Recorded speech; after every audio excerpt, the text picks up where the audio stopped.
Hello বন্ধুরা, গ্রামের রান্নায় পিয়ালির সঙ্গে সকলকে স্বাগত জানাচ্ছি। আজকে অল্প উপকরণ দিয়ে শুক্তো রান্না করব। আর এইভাবে শুক্তো রান্না করলে খেতে কিন্তু দুর্দান্ত লাগে। প্রথমে সব সবজিগুলো কেটে নিয়েছি, এরপর কড়াই বসিয়ে দিলাম। কড়াইয়ের মধ্যে 1 চামচ আমি পাঁচফোড়ন ও 1/2 চামচ রাঁধুনি দিয়েছি। পাঁচফোড়ন ও রাঁধুনিটা একসাথে 2 থেকে 3 মিনিট হালকা লাল করে ভেজে নেব। খুব বেশি কিন্তু ভাজতে হবে না। এই ভাজা মশলা শুক্তোর মধ্যে কিন্তু দুর্দান্ত লাগে। এই মশলাটা করে তোমরা অনেক দিন ঘরেও রেখে দিতে পারো। এবার আমি তুলে নিলাম, এখানে আমি সর্ষের তেল দিয়ে দিলাম। আর এই রান্নাটা কিন্তু সর্ষের তেল দিয়ে বেশি ভালো লাগবে। এখানে আমি বিউলির ডালের বড়ি দিয়েছি। প্রথমে বড়িগুলো হালকা লাল করে ভেজে নেব। এই বড়িগুলো কিন্তু আমার নিজের হাতের দেওয়া। বড়িটা কীভাবে দিয়েছি অবশ্যই তোমরা কমেন্ট করে জানিও, তাহলে কিন্তু তোমাদের সাথে আমি এই বড়ির রেসিপিটাও শেয়ার করব। এখানে দেখো কথা বলতে বলতে বড়িগুলো লাল করে ভেজে নিয়েছি। আর এর থেকে বেশি ভাজলে কিন্তু খেতে ভালো লাগবে না। এবার তুলে নিলাম। এবার এই তেলের মধ্যে প্রথমে উচ্ছেগুলো নিয়ে নিলাম। সামান্য একটু লবণ দিয়েছি ও হলুদ নিয়ে নিলাম। হলুদ ও লবণটা আগে নেড়ে চেড়ে এবার উচ্ছেটা হালকা লাল করে ভেজে নেব। উচ্ছেগুলো হালকা লাল করে ভেজে নিয়েছি, এবার তুলে নিলাম। কড়াইতে অনেকটাই তেল আছে, আলাদা করে কিন্তু আমি তেল নেব না। এবার এই তেলের মধ্যে একটা শুকনো লঙ্কা সম্বাদ দিলাম ও 2টো তেজপাতা নিয়েছি। 1 চামচ আমি পাঁচফোড়ন সম্বাদ দিয়েছি। 1 সেকেন্ড আমি ভেজে নেব। 1 সেকেন্ড ভেজে নিয়েছি। ভাজার থেকে মিষ্টি একটা গন্ধ বেরিয়েছে। এবার প্রথমে যেই সবজিগুলো সেদ্ধ হতে একটু দেরি হয় সেই সবজিগুলো কিন্তু আগে ভেজে নিতে হবে। এই জায়গায় প্রথমে আমি আলু নিয়েছি, আলুটা হালকা লাল করে ভেজে নেব।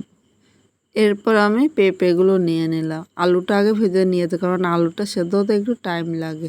আর পেঁপে, কাঁচকলা এগুলো সেদ্ধ হতে কিন্তু সেরকম বেশি টাইম লাগে না। আবারও সামান্য একটু লবণ নিলাম। এবার সব সবজিগুলো নেড়েচেড়ে মিশিয়ে আরও 2 থেকে 3 মিনিট মিডিয়াম আগুনে ভেজে নেব। খুব জোরে আগুন দেবো না, তাহলে নিচে দিয়ে কিন্তু ধরে যাবে। আর নিচে দিয়ে পুরো লেগে গেলে খেতে একদম ভালো লাগবে না। এভাবে নেড়ে চেড়ে দেখো 3 মিনিট ভেজে নিয়েছি। এবার এর মধ্যে আমি বেগুনটা নিলাম। তোমরা এই সবজিগুলো কিন্তু আলাদা আলাদাও ভেজেও নিতে পারো, বা আমি যেইভাবে করছি এইভাবে অল্প উপকরণ দিয়েও কিন্তু করে নিতে পারো। এর সাথে আমি সজনের ডাঁটা নিয়েছি। তোমাদের কাছে যেই সবজিগুলো থাকে সেইগুলিই কিন্তু দিতে পারো। সজনের ডাঁটা যদি না থাকে তাহলে স্কিপও করতে পারো। আবারও সব সবজিগুলো নেড়ে চেড়ে মিশিয়ে আরও 2 থেকে 3 মিনিট রান্না করব। এইভাবে অল্প অল্প করে সবজিগুলো দিলে সবজিগুলো কিন্তু এর মধ্যে সেদ্ধ হয়ে যাবে। আরও সামান্য একটু লবণ দিলাম। খুব বেশি কিন্তু লবণ দেবে না, অবশ্য লবণটা এই জায়গায় স্বাদ অনুযায়ী নিয়েছে। লবণটা নেড়ে চেড়ে মিশিয়ে নিলাম।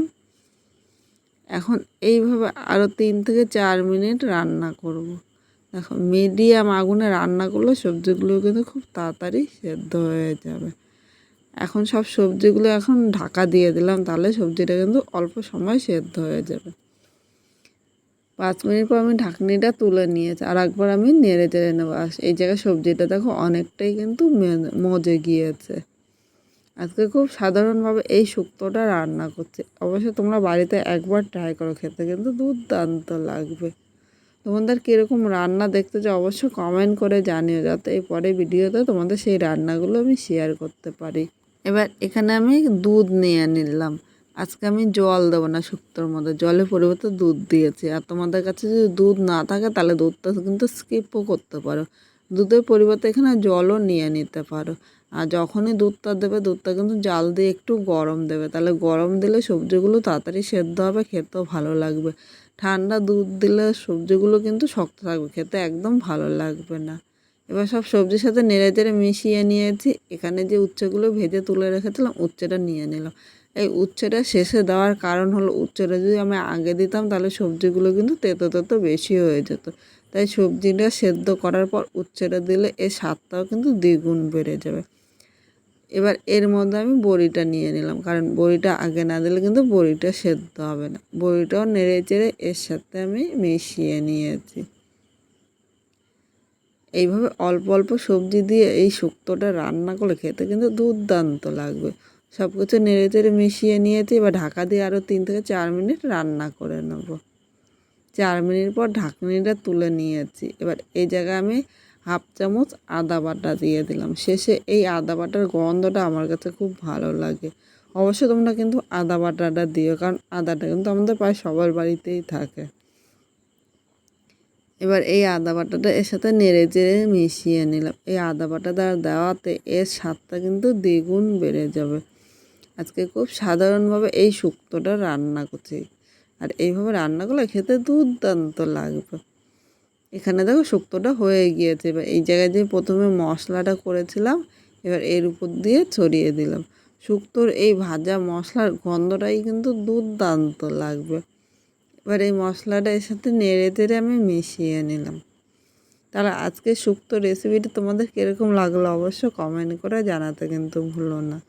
নতুন কোনো বন্ধু আমার এই ভিডিওটি দেখতে আসলে ভালো লাগলে একটা লাইক, শেয়ার ও কমেন্ট করো ও সাবস্ক্রাইব করে পাশে থেকো, যাতে নতুন নতুন ভিডিও আপলোড করলে সবার আগে নোটিফিকেশান আপনার কাছে পৌঁছিয়ে যায়। এখানে শুক্তোটা হয়ে গিয়েছে, এবার আমি নামিয়ে নিলাম।